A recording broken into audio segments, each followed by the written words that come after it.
Hello, everyone. Welcome to Connections Live. We are so glad that you're here with us. So we're going to dive right in, and it's always my pleasure to introduce Dr. Helané Wahbeh, who I know many of you may be familiar with from her work at IONS or past webinars. But for those of you who don't know Helané yet, let me read a brief bio, and Helané will be setting some context for us today, as well as introducing and asking questions of our amazing panelists. So Dr. Helané Wahbeh is the Director of Research here at the Institute of Noetic Sciences and an adjunct assistant professor in the Department of Neurology at Oregon Health and Science University. Dr. Wahbeh is clinically trained as a naturopathic physician and research trained with a Master of Clinical Research and 2 postdoctoral research fellowships. She has published on and spoken internationally about her studies on complementary and alternative medicine, mind-body medicine, extended human capacities, and stress and post-traumatic stress disorder and their relationship to physiology, health, and healing. And Dr. Wahbeh is especially known for her research around a Noetic approach to channeling, which many of you may have seen or read her book. So I will leave it there. Helané, I will pass it off to you to take it away for our talk today. Thank you so much for that introduction, Andrea. And it's such a pleasure to be here with you today, our audience live on the recording and our wonderful panelists. I'm going to be setting a little context today for our topic. It's a very exciting topic to me. Essentially, we're going to be talking about what are earthbound spirits, scientific, clinical, and personal perspectives. Now, one thing that all humans experience is death. We all face death. We all go through death. It's actually one common thing that all humans will face. And there is strong research showing that many people actually have contact with the dead. And this can happen through mediumship, where people believe they can communicate to spirits of the dead. We have, and others have found that many people around the world can do this. In one study that we did of over 2,500 people, 44% of them felt that they had some mediumship experience. We've also asked people if they felt they were in contact with the dead, and that many people have had this experience. This was a group of about 900. Over 50% of them had an actual experience of contact with the dead. And this was actually interesting because we broke it down by different aspects in that population. We're not the only ones who have looked at this. There are studies that have been done around the world and worldwide, numerous countries, numerous populations. People have experience with deceased humans, communicating with, getting messages, etc. But today we're looking at something that's a little bit different, a certain type of deceased person, what I know as an earthbound spirit. And many people might have different definitions for what that term means exactly, but here's what I understand it to mean. It is a deceased human who has not transitioned into the light or into the next place and stays attracted, connected to Earth in some way. And what I understand is that this is often triggered by unresolved issues on Earth, from dying suddenly and unexpectedly. They don't realize that they've actually passed. Or in some people who are fearful of dying and feel that they will be annihilated, that there's no afterlife, that they can often get stuck to. So that's what I understand it to be, but we'll hear from our panelists today what they understand it to be as well. And it was really important to me to have a diversity of perspectives on this. So earthbound spirits, we see references for it in our popular media with TV shows, movies, where the characters encounter someone who has died but is stayed tethered to Earth in some way, and there's some plot unfolding where they find resolution and then can go on into the light. We've also done some surveys asking people about earthbound spirits, and in one sample, there were about 13% of the people felt that they had received some information and energy from earthbound spirits. And these were just general people. And then looking at trans channelers, that was 32% felt that they had received some information or energy from earthbound spirits. So this is just a little sampling of some information from surveys, etc., that we know about earthbound spirits. So you might be wondering, well, why is IONS Director of Research talking about this? Well, the reality is I have a personal background that many of you probably already know already, but I'd like to give a little bit of a description of it because it gives a context for my personal interest. So this picture here is my mother's side of my family, my grandfather, my grandmother, my mother's on the far right, and all her brothers and sister. And so I went to my grandparents' house as early as 10 years old for what I learned later were like spiritualist type meetings. And my grandmother would go into a trance channeling state where she believed she was a vehicle that a non-physical being would communicate through her, and she would speak. And then later my uncle became the main trance channeler, and these meetings were weekly. And there was so much information that came through, different dialogue. We'd usually have, somewhere between 20 and 30 people in those rooms, and that profoundly influenced my worldview. Now, my mother was never trance channeling during these, but as she grew older, she realized that she too had those trance channeling abilities. And by that point, I was an adult. And so I was able to support her to nurture these abilities. And we had numerous trance channeling sessions together. And I feel very blessed to have experienced this phenomenon with someone that I implicitly trusted was not faking it. And I personally felt that I was having a direct dialogue with what I believed are non-physical beings. Now, as a scientist, I can say at the same time that I don't feel that we've definitively proven with objective methods that non-physical beings are real, in quotes.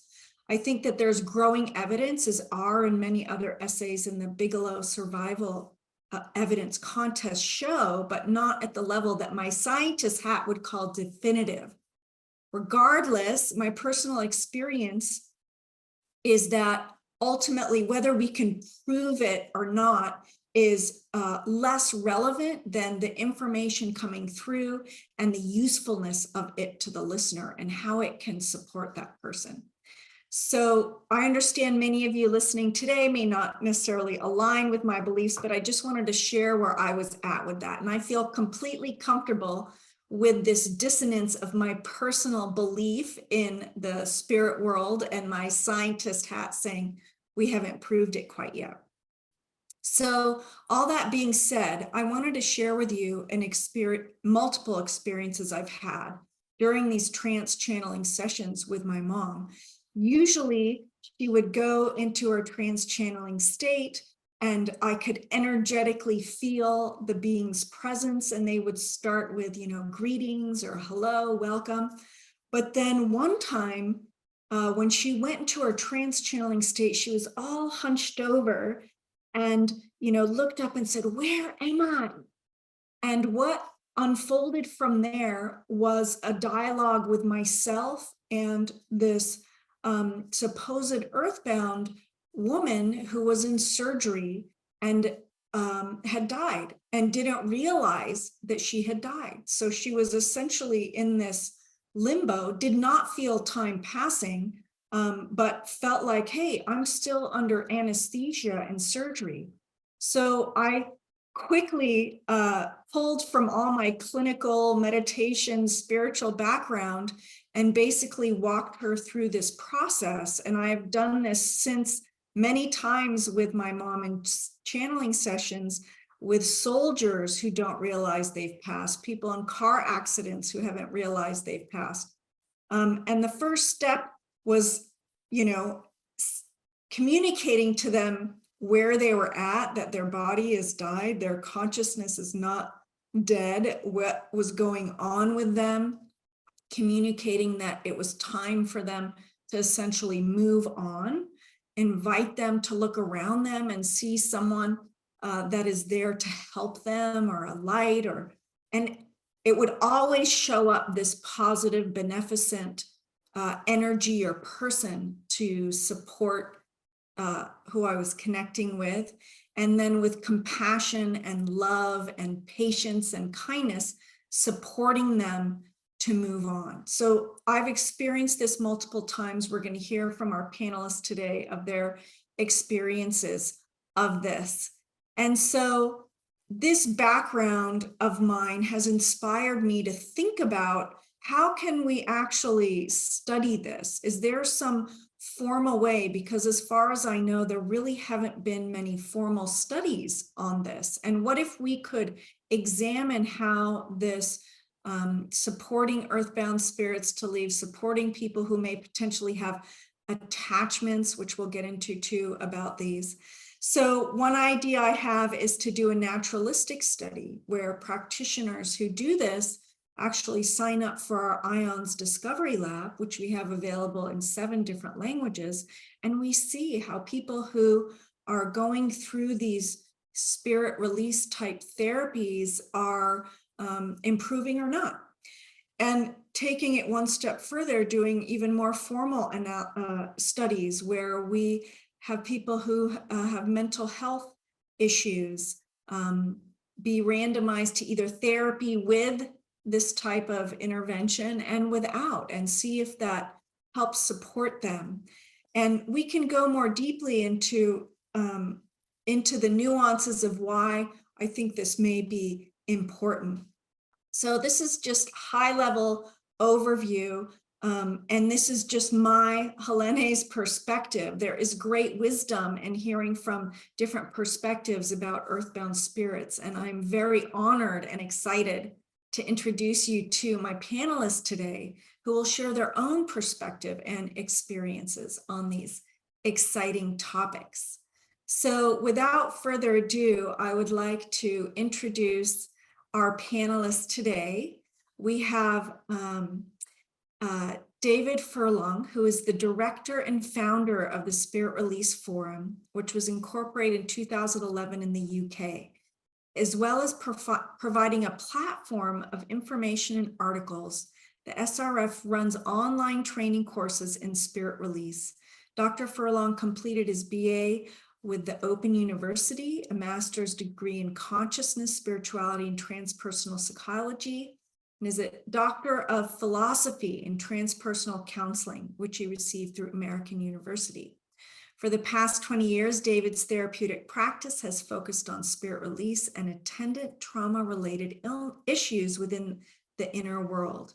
With more than 10,000 hours of client work, David has refined his techniques to provide a practical methodology for healing past life trauma, subpersonality trauma, and spirit attachments and intrusions, including dealing with dark entities, and has published many books on these topics. Additionally, he has recently started a PhD research program in hypnotic regression therapy through the Aleph Trust and Liverpool John Moores University. Welcome, David.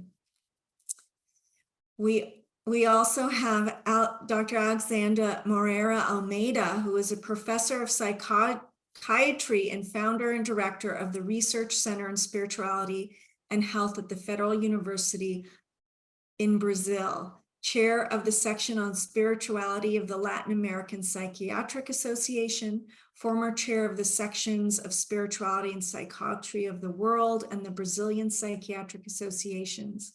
He's author of more than 170 academic papers that receive more than 7,300 citations.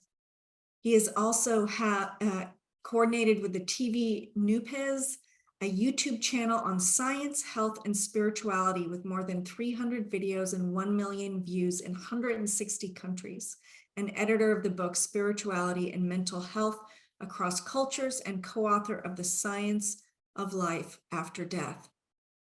Welcome, Dr. Alexander. We also have with us Jan Ogren, who is a medicine woman, storyteller, international author, and licensed psychotherapist. She is apprenticed with Native American medicine teachers since 1981. For over 30 years, she has worked in the psychotherapy field, helping people change their neurological programming and recover from trauma. She works with IONS, combining spirituality and science to help with the shift in global consciousness.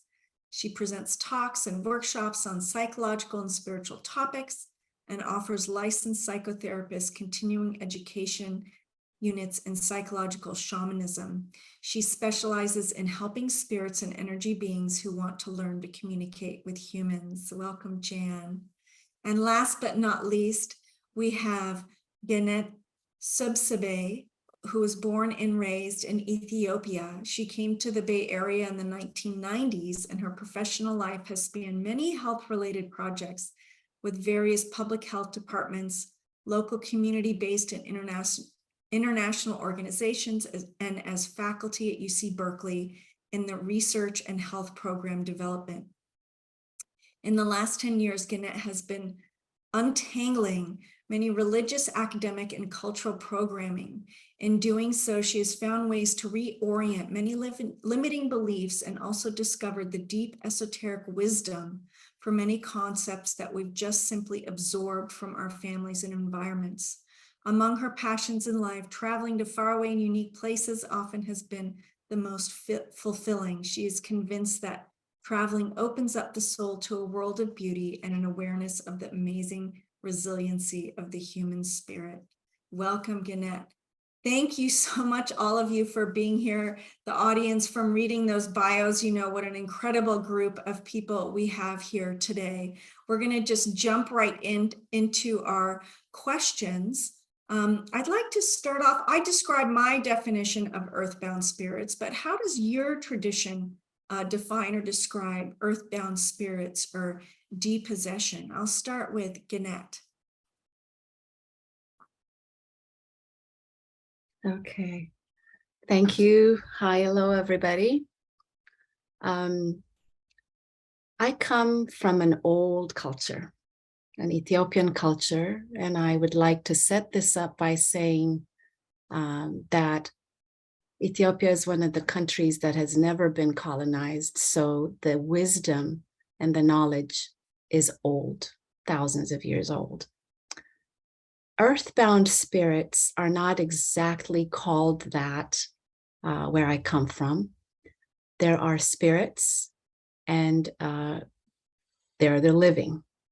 So, and these entities are very real. These beings are very real, and they've been studied and understood in various different ways where we are. The unique perspective that I know of from the place that I come from is these spirits are at the moment on the surface level. The culture uses Christianity or the major world religions to define them into the light beings and the darker beings. But in homes and in personal private spaces, people understand that there are spirits that walk with us every day. They may not be relegated to both light and dark. And so what my people have been doing for years is working with local shamans and seers to understand the nature and the desires of the spirit on the other side and work from that, from those instructions. And this, what I'm saying is, most of this information is underneath the actual functionings of society. There's religion, and there's things that happen in religious settings, but then there's another level where families, communities, and pretty much most of the country and most of the countries that have old cultures function. There's another level that works with spirits. So earthbounds are not exactly relegated as earthbound. They're discussed as spirits, and then they're addressed depending on what they're requiring. Thank you, Genet. David, and then Jan. Yes, thank you, Helena, for that wonderful introduction. I mean, I resonate with so much of it because my early childhood, I had experiences of being able to communicate with different beings, and eventually in my 20s, I learned or joined a group where there was a wonderful channel communication, which helped inform a lot of what I've engaged in. I think the near-death experience gives a highlight really to what happens or should happen when we pass over.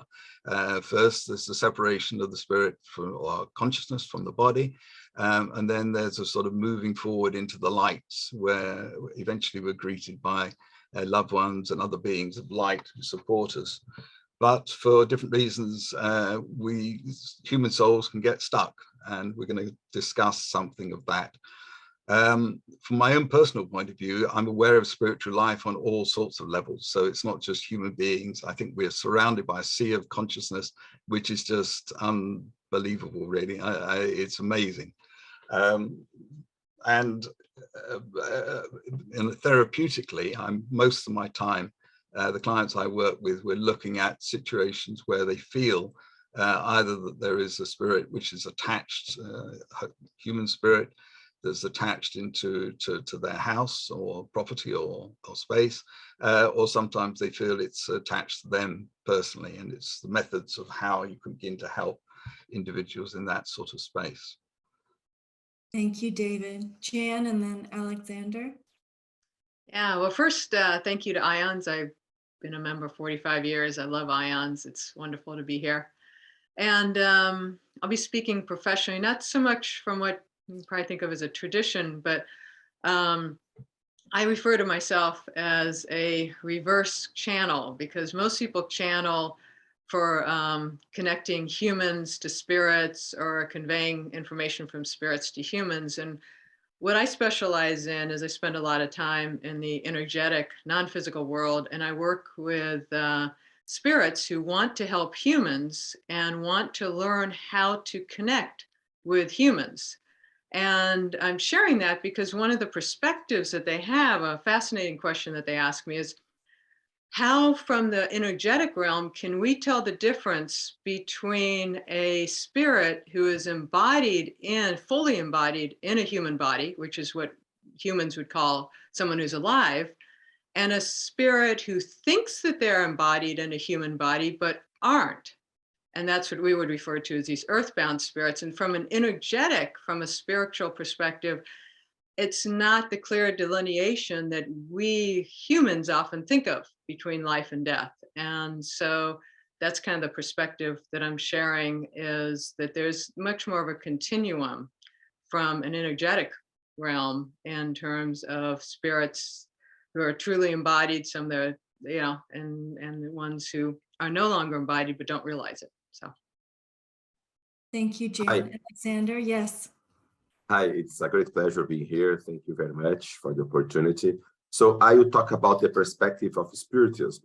Spiritism is a philosophy developed in France in the 19th century, but that later became very developed and widespread in Brazil. And I've been studying Spiritism and its connection with mental health in the last 2 decades. Well, basically, the idea of Spiritism regarding earthbound spirits is very similar to what you, Helané, and the other colleagues have presented. Basically, they are spirits of deceased people who usually fell in 2 categories. One, they do not realize they have passed through the death of the physical body, so they stay around, usually with a bit of confusion, or they may stay earthbound because they are connected to some incarnated person, usually because of some unsolved issues, for example, some angry or being hurt in the previous life, and so on and so forth, and some desire for revenge, for example. Thank you, Alexander. And so, I mean, the next question that follows from that is really, well, why do spirits become earthbound and not transition further from the physical world? And just to be explicitly clear, we're talking about those type of spirits, not spirits who are near earth because they've already transitioned and they're here to help us, or guides or helpers, etc. And so why do spirits become earthbound? I'm going to go backwards now. I'll start with Alexander and Jan, David, and go ahead, Alexander.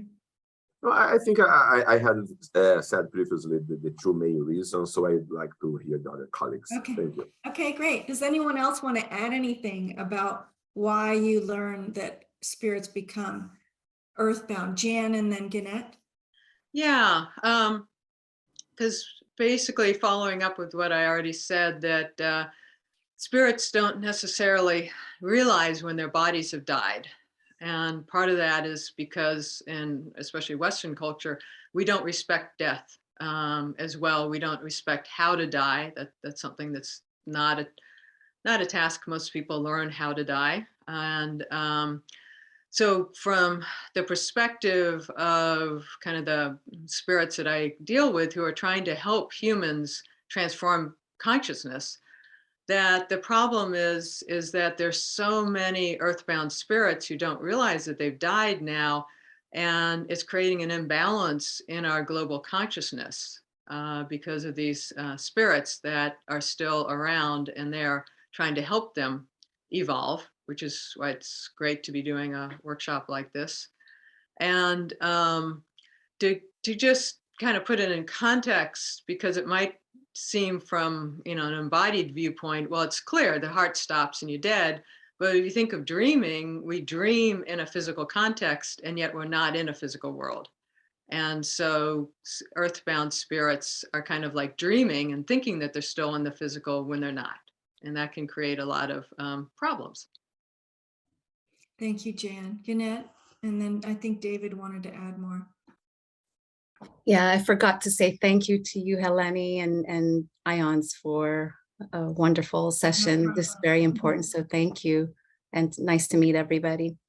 Why does this happen? This is a very interesting question. And as we spoke about earlier, some of the reasons is sudden death that may cause an earthbound spirit, a soul that doesn't accept the fact that it's passed on, unfinished business on earth, guilt for leaving loved ones, fear of judgment.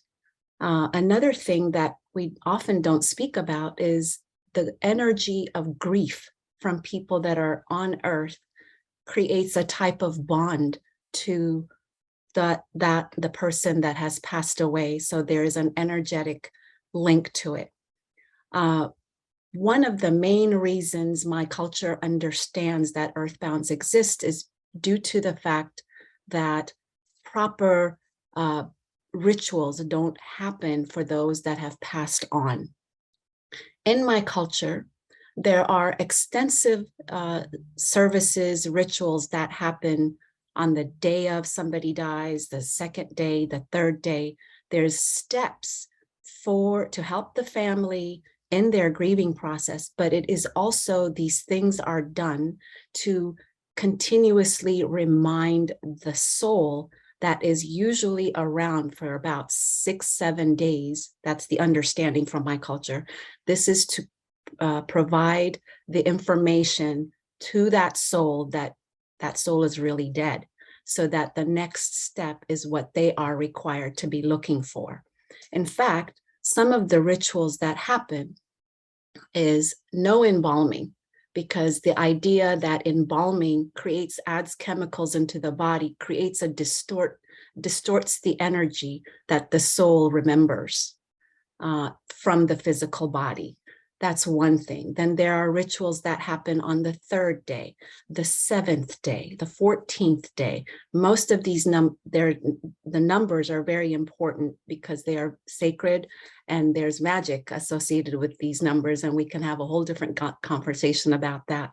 But these rituals encourage the mourners and the grievers to actually speak out loud about what they miss about the person, how they're going to live without that person, just to reiterate that this person is gone. So it's a reminder, a constant reminder that the soul has passed on. And I believe the major reason that our culture, my culture, doesn't really deal with and believe that we don't have as many earthbounds. We have other kinds of spirits, but earthbounds are not as common because of the extensive rituals that happen that remind the dead that they're really gone, that they're dead. Thank you, Gannett. David, did you want to add anything to that? Yes, just one little anecdotal story, and I think the other panelists have highlighted some of the main areas. But when I was up in Scotland quite some years ago, I was giving a conference or talk up there, and in the break, I had an opportunity to go to walk into the local park, and en route through, I had to go through the local cemetery. And as I was walking through this cemetery, I was suddenly aware of all of these spirits. Now, I don't normally, when I go into cemeteries, conscious that there's a lot of earthbound spirits present, but there were a lot. I felt their presences. And so one of the interesting aspects of all of this is finding out why is this soul stuck? So I asked these spirits, what telepathically communicating with them, why are you stuck? And they told me they were waiting for the resurrection of the body.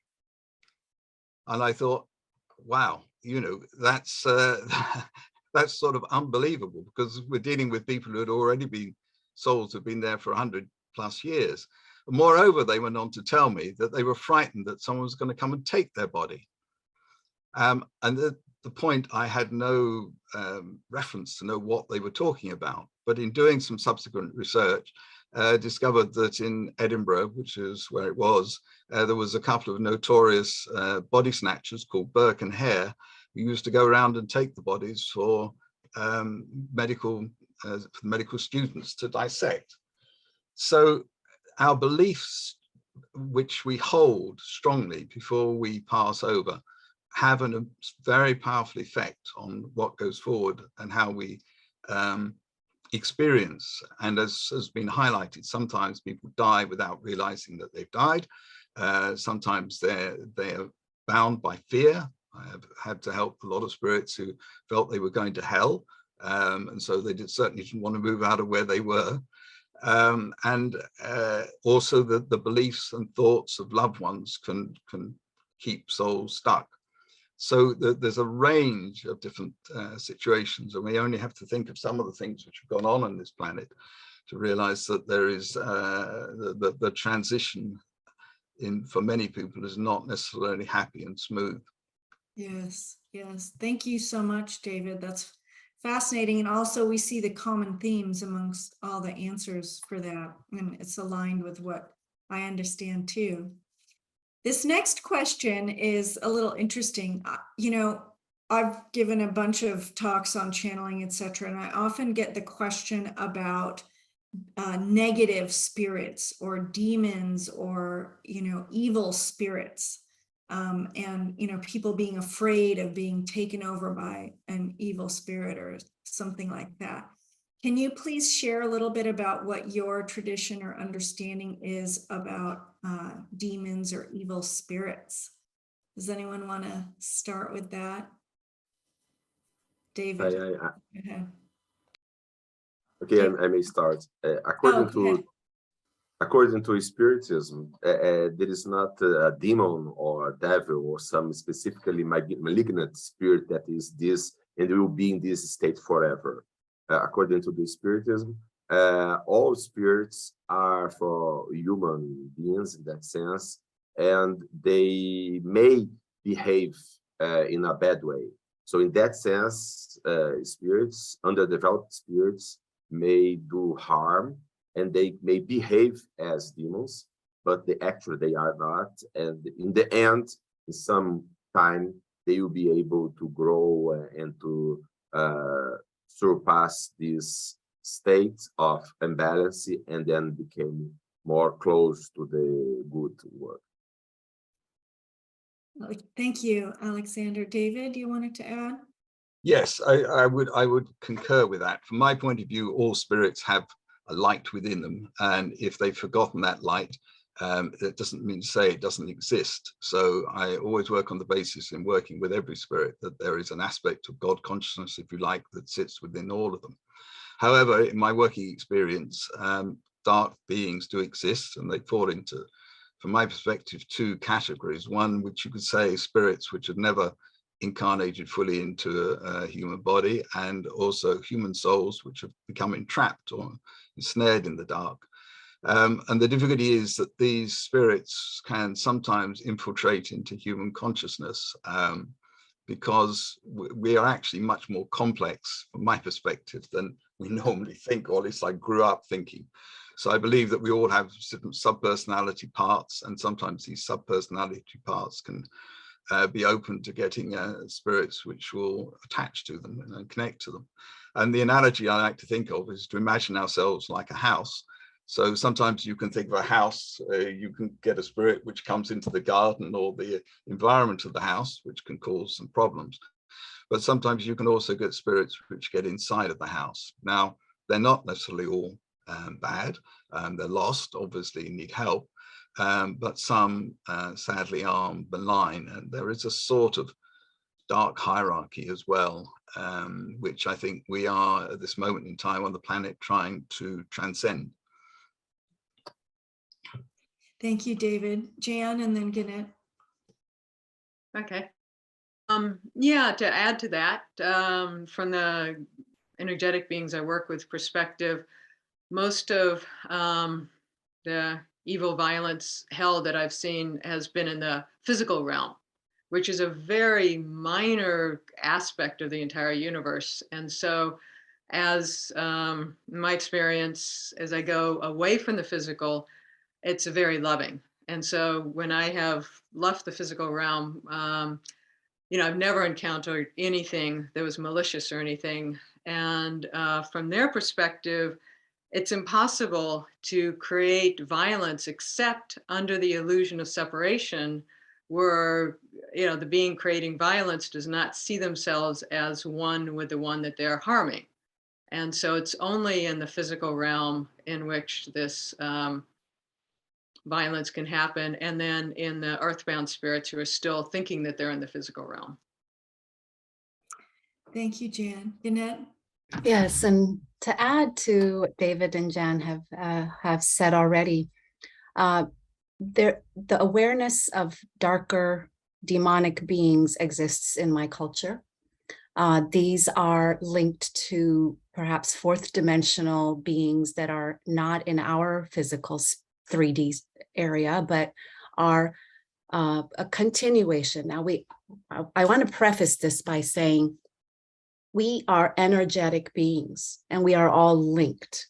So there are entities that latch onto our own specific vibrations and wavelengths. So the demonic beings that exist, we call them demons, primarily due to religion, but they're all on a spectrum from positive to negative, and negative not being bad, but just a different spectrum. And there are those that function on that space and those that function on a positive. And the higher vibration that we are, the higher the dimensionality is. These darker beings require certain things. Most of these darker beings, the understanding is they flourish on the negative energy that is produced within our body. The more negative energy we feel, the more fear we feel, they feed off of that and continue to form that within each body. So that is one thing that needs to be dealt with by the shamans, the priests, and the seers. There's another layer of entities that this is my theory, I believe are more Anunnaki in origin, that are spirits linked to a bloodline and a lineage that is transferred down from family to family. Most of these spirits are only looking for attention. Once or twice a year for a holiday, they require something, but they're not exactly negative unless you don't pay attention to them at least once a year. And I can go into stories about that.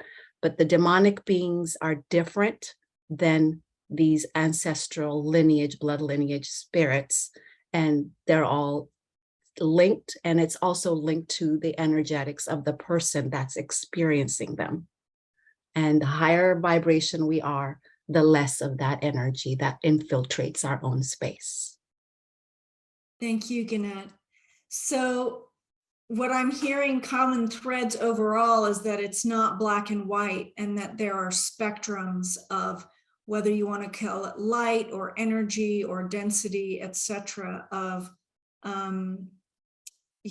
these non-physical beings and how they present. And that, some of you have alluded that they can affect humans. And so that kind of leads into the next question about how do you suggest people interact with supposed earthbound spirits? Should they protect themselves, and how can they, if they should?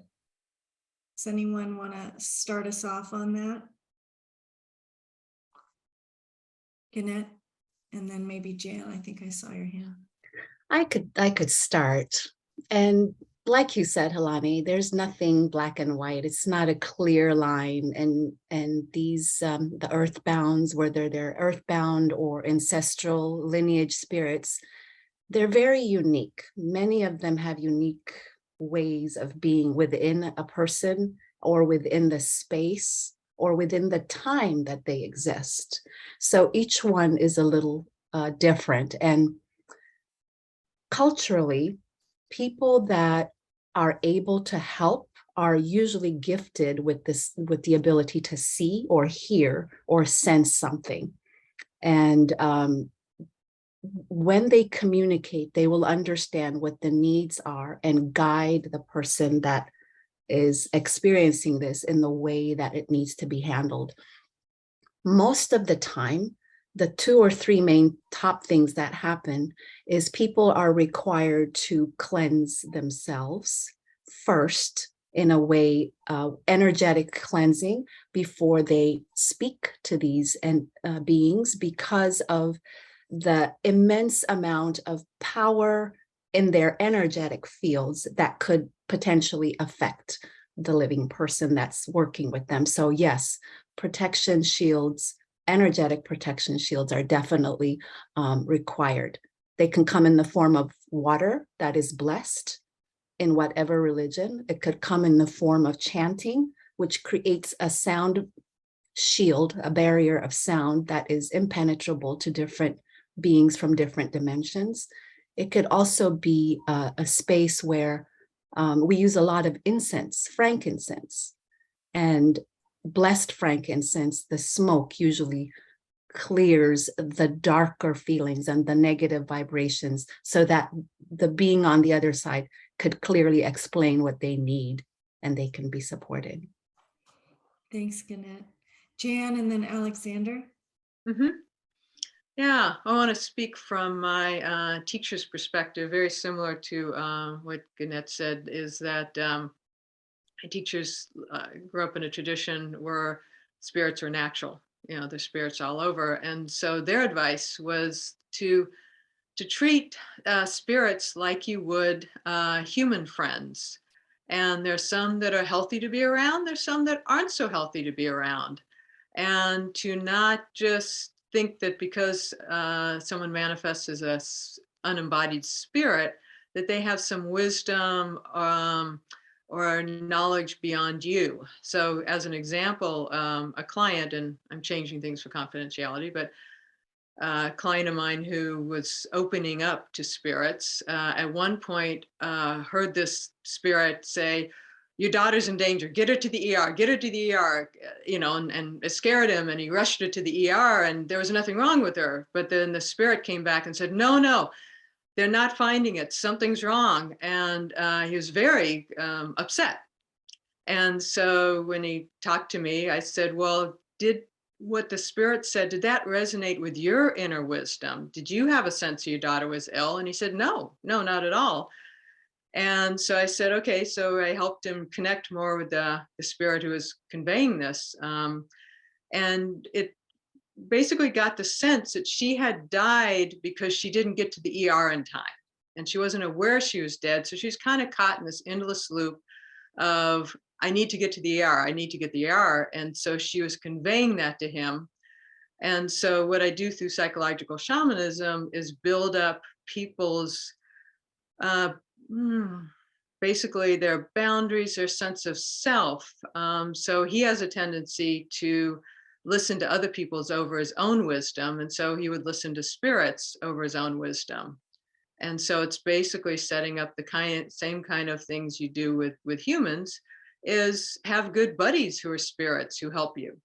Gatekeepers are, in a lot of traditions, spirits that protect humans from random spirits. And I find that's especially helpful because there aren't that many humans that are open to talking to spirits where I live. And so I would be inundated if I didn't have a gatekeeper who set up boundaries for me.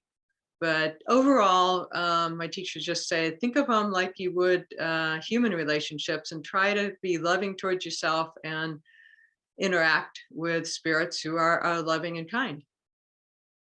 Thanks, Jan. I talk about that a lot too in my channeling things, you know, this whole idea of projecting our authority to a spirit being just because it is. It's like, no, we have to actually be discerning about the information that's coming through and see if it resonates with us. Thank you. Alexander?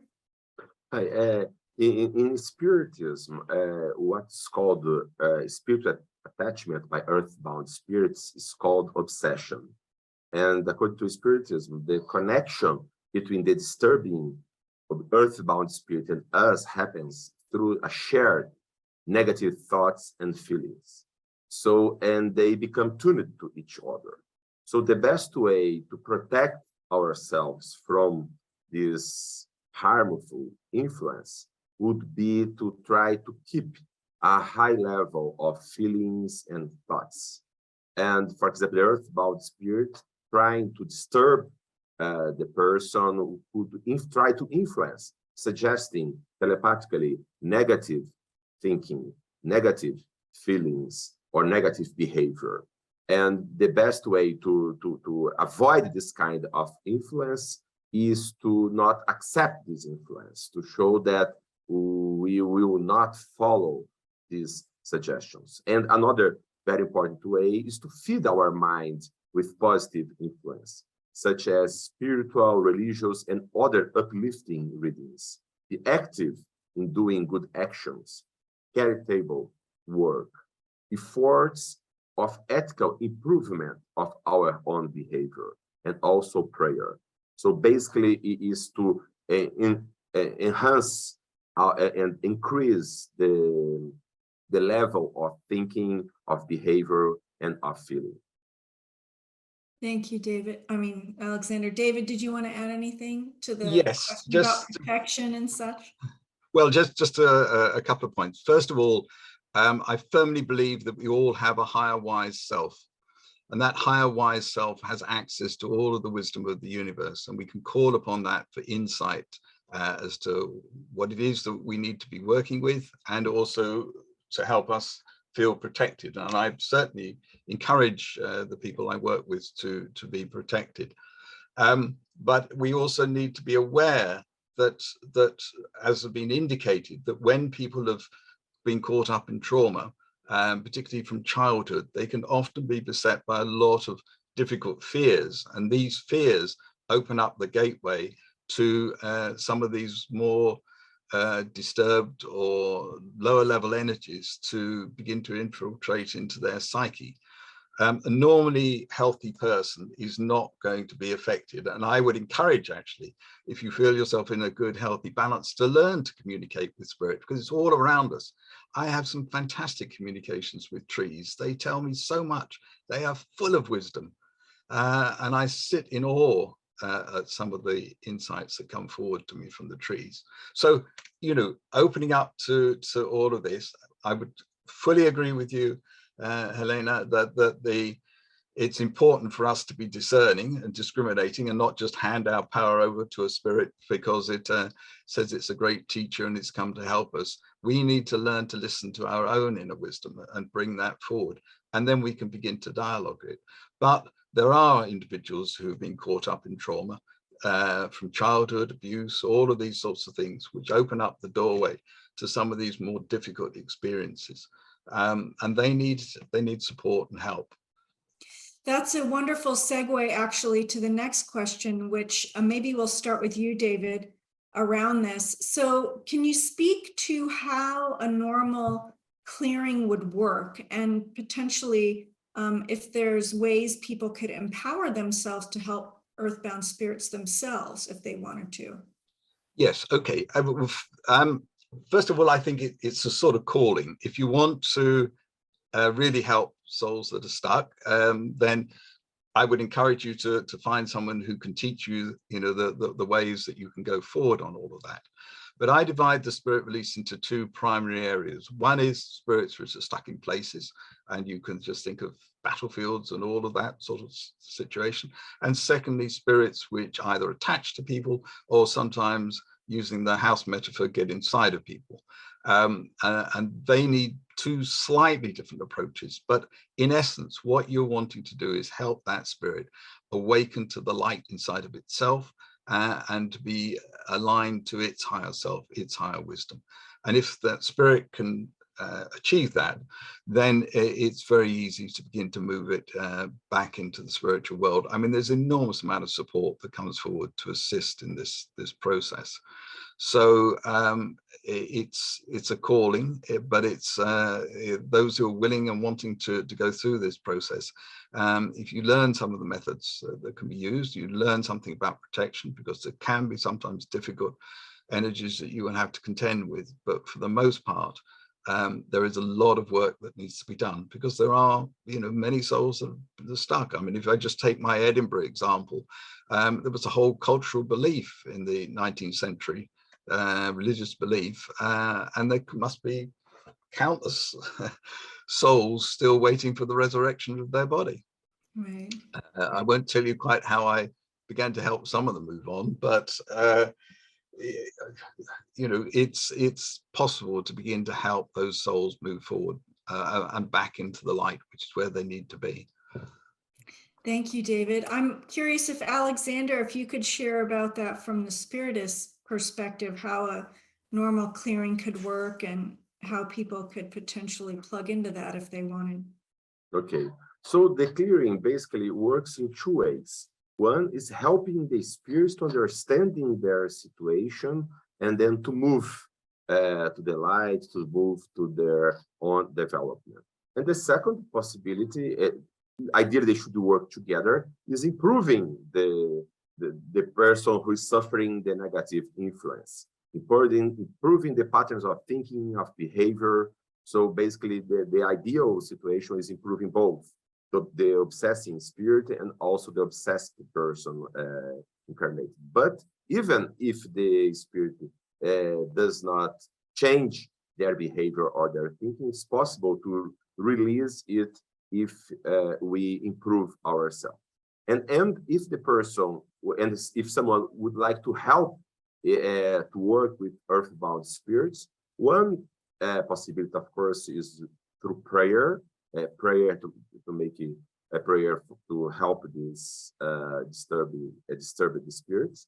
And also they could be involved in communities and in spiritual groups that provide this kind of support. For example, in spiritism, in spiritist centers around the globe, they provide a course and training, always free of charge, for those who'd like to start working in this task.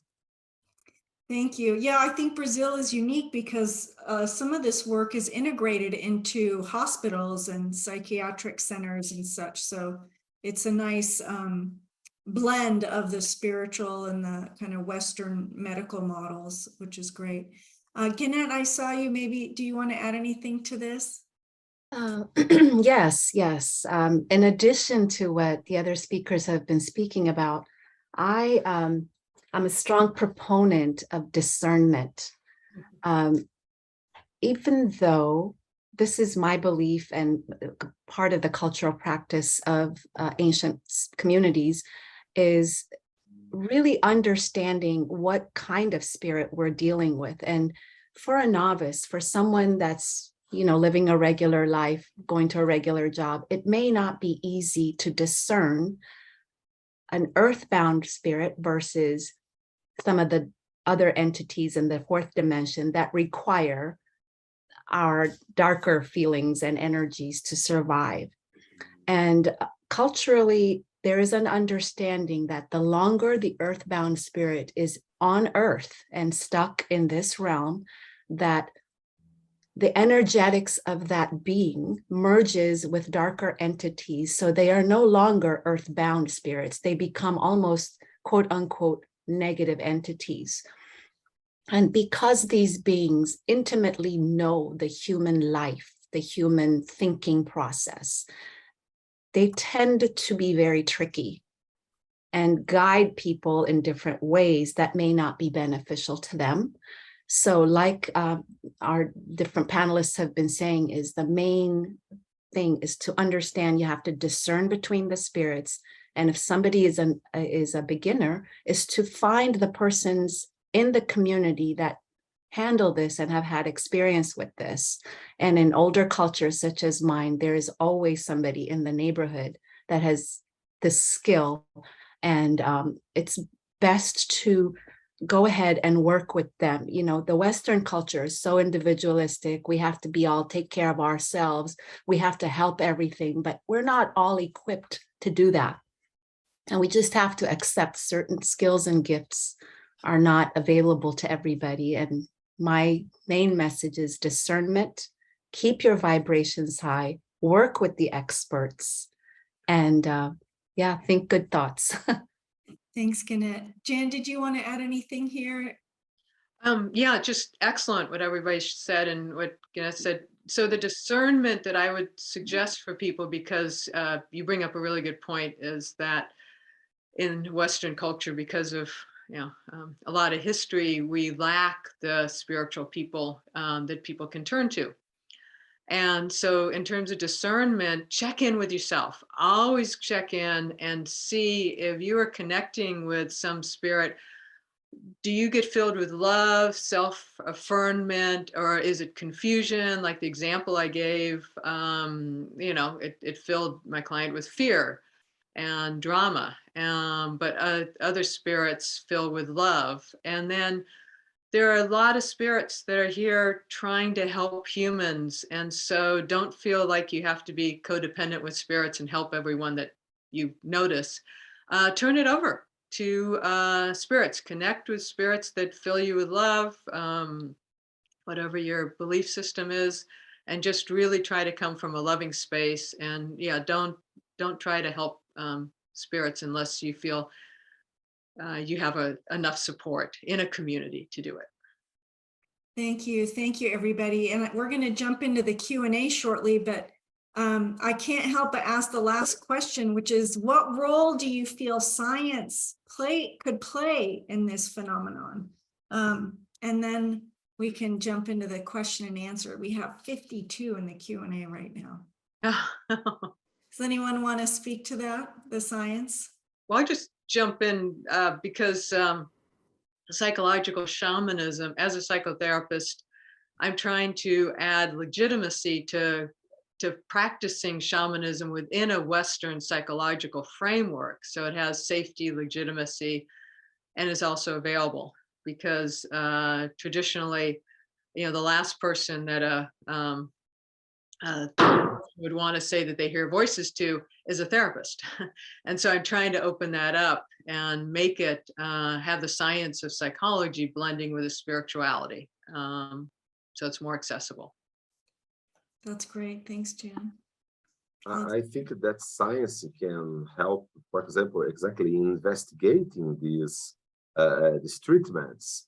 And as Helané had presented previously, for example, investigating the efficacy of this complementary intervention, for example, in people with mental disorders. Or also, it could be interesting to investigate the accuracy of the information that could be provided by these trance mediums in contact with these obsessing spirits, and to check if they actually fit with information that could be verified. So I think these are some possible ways to investigate this in a scientific perspective.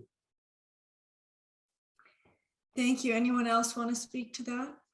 David? Yeah, just quickly, I think any sort of study, which academic study, which you can get through the university, which will accept looking at these phenomena, I think is valuable.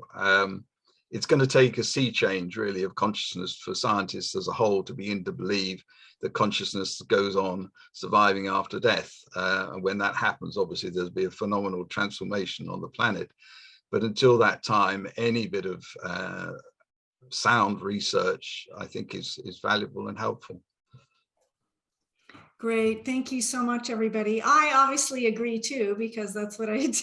And those two studies that I mentioned, I've actually spoken to Alexander about collaborating on those. And I do believe they will happen eventually, once we have time and energy and resources to do so, because regardless, we may all believe that these spirits are real, they exist, but we don't necessarily need to definitively prove that to see the benefit of having these interventions for people, even if it's a placebo, right? But the person with depression is, dramatically improved from going through a spiritual release therapy or a spiritist ritual, then why not, right? We need all the help we can get. So I'm skimming the questions here from the audience. We have many, many wonderful questions. Andrea, do you have some that you've highlighted already, or should I go ahead and skim those? Yeah, I can definitely summarize. I was trying to get the main theme of what was happening in the Q&A. So we have several questions that are asking about how common is it? How common is it for there to be an earthbound spirit and or one that attaches to a human? So that's one part. And then kind of a second is, how would you know if you had an earthbound spirit either in you, or what's that energy like of how you touched on how to protect, but if anyone wants to speak to the commonality or how you might know if you are in communication with the earthbound spirit. Does anyone want to start off? David, go ahead. I think it can sometimes be very difficult. From my own point of view, I think there are lots of earthbound spirits. And I think particularly when you're dealing with areas where there have been high trauma, battlefield sites, accidents and so forth, beliefs, I think all of that creates a problem. And there's some soul spirits, when they die, carry a whole feeling of revenge back against those who killed them, and they will get earthbound and stuck. So that's the first thing. On the second level, about souls or spirits which infiltrate into the psyche, I think that is also quite common because of trauma, childhood trauma, that opens up the psyche to those potentials. Our higher self knows. You've got a part of you that knows you inside out, back to front. And by learning to communicate to that part, it will bring into the consciousness, into the light, anything which sits within you, which perhaps shouldn't be there. So that's the process I work with therapeutically. And obviously, because of the work I do, I have individuals who have a real belief and a sense that this is the problem they have. But I think I would suggest that probably more people have some form of negative part. I mean, we need to learn to work with the light and shadow, do we not? It's part of life. Light informs shadow, shadow informs light. We need the both, but it's understanding when that gets out of balance, and particularly if you start to act in inappropriate ways, or ways that as though something else is working through you, then that's going to indicate something of this other dimension that's there. Jan? Yeah, coming off of what David said, it's very common. And the other thing, going back to the perspective of my spirit friends, my energetic friends, who say they don't see the delineation between spirits actually living as humans and thinking that they're living as humans. And part of that speaks to that most traditions talk about that there's a oneness, there's this loving oneness that we lose when we think of ourselves as separate. So I think one of the things is to do the vibration that I know someone was talking about the different vibrations. So to try to vibrate and connect with the loving and to honor yourself as much as possible. That, yeah, the trauma creates openings and connections with confused spirits. And so it's not that we have to be our separate selves and not connect to anything, but to have this connection with a love that fills us up with love. So if that's helpful. Thank you, Jan. I just want to add that, I've been told through various channeling sessions that there are as many earthbound spirits around the planet as there are live humans on the planet, that it is an issue. And my experience is that, they're not these sort of more negative, dark ones. Most of them are just kind of lost and confused and don't know what the heck's going on. And one of my intuitive motivations to hold this actual panel is because they are earthbound, they are closer to us humans as they are to their spirit helpers who may be wanting to help them move on. So us even just having this conversation energetically supports, connects, and says, hey, there's something else, open your eyes, look around you. There is support for you to move on, and just having that awareness. And I would love the audience to feel not fearful at the end of this, but more empowered, that in general, your awareness of this phenomenon that doesn't need to be scary can really just energetically support shifts in those beings to move on. Does anyone else want to add anything, Annette, about that question? I truly appreciate what you said, Helané, because we shouldn't fear these activities unless our own vibrations are vibing in that space. The questioner asked about perhaps signs that there is an attachment. And one or a few of the signs could be different kinds of tendencies that earthbound had start to manifest in the person's life, like addictions, for example, or drinking a certain type of coffee, or sometimes people have smells. They smell something just without, an aftershave or a cologne or something. And as we know, there are spirits that are attached to people. There are spirits bound to places. There are earthbounds also attached to things, like objects and things, which is why I like going to yard sales. I often pick up things and always aware that, I need to clear this before I take it home, because anything could have an attachment to it. So it's not all bad. It's just being aware of oneself. Know thyself first. Then you'll know what the difference is when something comes into your space.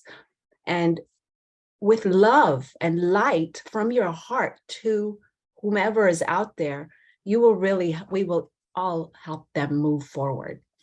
One little thing I want to add is, in the metaphysical sense, each of our souls have a journey and a purpose. And some might be to be in that earthbound space, to guide or to nudge some of us into a particular place. So we need to kind of think about, what is that soul's journey too? So they may not need to be helped, or they may not want to. So I'm throwing that out there as a possible option. Yes, there's always choice and that consent piece. I want to just say one more thing about the protection piece, because there are rituals that, different religions, organizations, etc. have. And what I've seen from all of these is the common element is intention.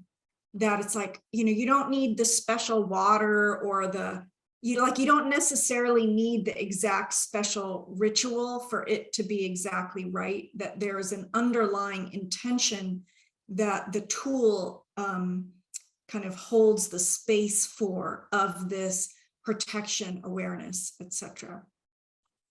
So I see that Andrea went away. I think let me look at the time. I think we're almost out of time here. So I feel like this is really just the beginning of this conversation.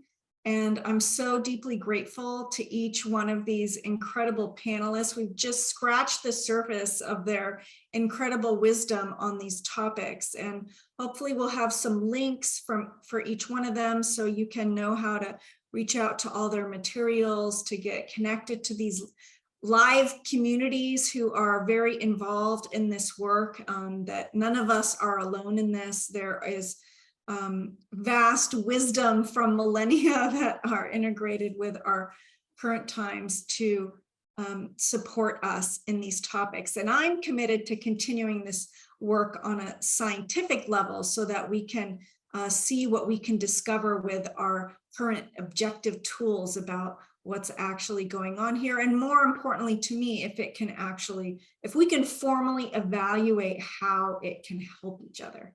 So if we have time for just like a very, very brief one word or few word thing that you'd like to leave the audience with, each of the panelists, if you want to just leave them with a message of hope. I'll start with Jan here. Oh, yeah, definitely hope. Just to say that the group of spirits I work with are just very enthused about helping humans transform consciousness and to live in a more peaceful, loving manner together. And they see it as very helpful. So they're out there. They're out there. Connect. David? Yes, I would completely reiterate or agree with what Jan has just said, and also from the other panelists. Open up to the magnificence of the universe in which we reside.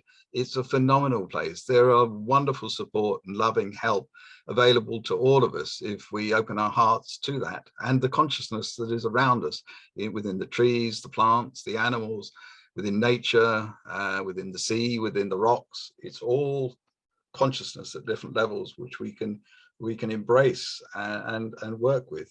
And if in that journey you can also send some thoughts of love to support those who are stuck, then I think so much the better. Thank you. Kenneth? Like I said earlier, thank you, everybody. I'm learning so much from this. And in addition to what everyone has said, my main message is know thyself, understand yourself first, support yourself first. And then when you create that vessel of light, then we will all benefit from your light, including the Earthbounds. And there's a lot of wisdom. Share your light, shine. Thank you. Alexander? Yeah, I'd like to thank you for the opportunity and all the other panelists. And yes, I also would like to leave a message of hope. Of course, we are talking about some stressful situations, but we should not be afraid of it.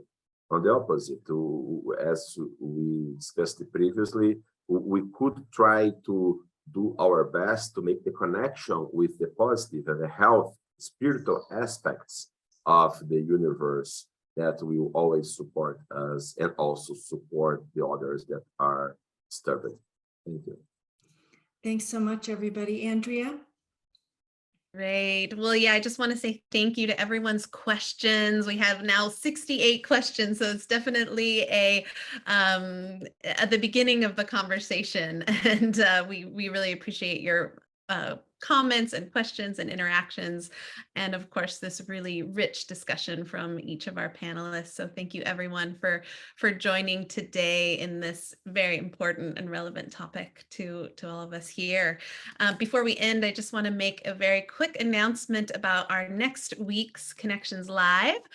We're going to be having IONS fellow Dr. Rupert Sheldrake with us, and he'll be talking about how to transform science. And in our hour together, Rupert will be discussing the areas of science he feels are ripe for radical change, and will also be sharing how some relatively simple experiments could open up the floodgates into new realms of scientific knowledge. So please join us next week, same time, 11 a.m. Pacific on Friday. And I'd also love to mention that these free programs, as well as our scientific research, are made possible with the generous gifts from our members and donors. So as always, just a huge heartfelt thank you to all of you who are supporting this mission, whether it be participating, donating, continuing the conversation. So we're so grateful for everyone who supports the mission of IONS. And if you have enjoyed today's offering, we invite you to go to noetic.org/give to make a special gift today or become an IONS member. And just final gratitude and thank you to the incredible panelists and for this conversation. So thank you so much, everybody. Thank you. Until we meet again. Bye-bye. Thank you. Bye. Bye.